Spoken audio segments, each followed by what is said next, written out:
મારી હારે આજે તું પેચ લગાવતો નહીં, નકર તારું આઈડિયા ઉપડી જાહે. તારી હારે પેટ લગાવવા હે, તારી પતંગ કાપી આખા ગામની પતંગ કાપી આ ચાઇના દોરી થી. ચાઇના દોરી એટલે ચાઇના દોરી નો વપરાય. ચાઇના દોરી થી આપણને બહુ નુકસાન થાય અને ચાઇના દોરી વાપરવી મોટો ગુનો છે. તારી સલાહ તારી પાસે રાખ. તહેવાર આવે ત્યારે તમને સલાહ દેવાનું હું છે. દિવાળી આવે તો કે ફટાકડા નહીં ફોડવાના, ધૂળેટી આવે તો કે કલર નહીં ઉડાડવાનો, સંક્રાંત આવે તો કે પતંગ નહીં ચગાવવાની. પણ તને પતંગ ચગાવવાનું કોણ ના પાડે છે? તું આખો દી પતંગ ચગાવ, પણ ચાઇના દોરી થી નહીં, એમ તને કહું છું. આ ચાઇના દોરી મારી પાસે અહીં તને ખબર હે, મને ખબર હે, બાકી બીજા કોઈને ક્યાં ખબર હે? તું તારું કામ કર ને. કાંઈ વાંધો નહીં, ટાણું આવશે ને ત્યારે હું તને જવાબ દઈશ.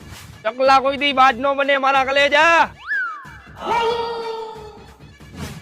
હાલો મામા, મારો પાડોશી ચાઇના દોરી થી પતંગ ચગાવે છે. તમે ક્યારે આવો છો મામેરું લઈને?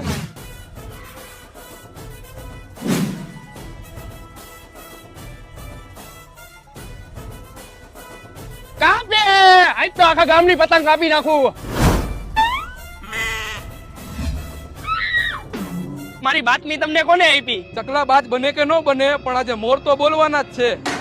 બાજુ વાળાએ જ બાતમી આપી એમને. હાલો સાહેબ. મોર બોલે ये पंखुड़ी थारी रे फेरियो में मारा मोर बोले એ મારા રામ. સુધરી ગઈ ને ઉત્તરાયણ? હા ભાઈ. બન હજી બાજ બોલી ગયા ને મોર. હેપી ઉત્તરાયણ બધાને. તહેવારમાં આટલું ખાસ ધ્યાન રાખો. આજુબાજુમાં કે ચાઇના દોરીનો ઉપયોગ કે તેનું વેચાણ થતું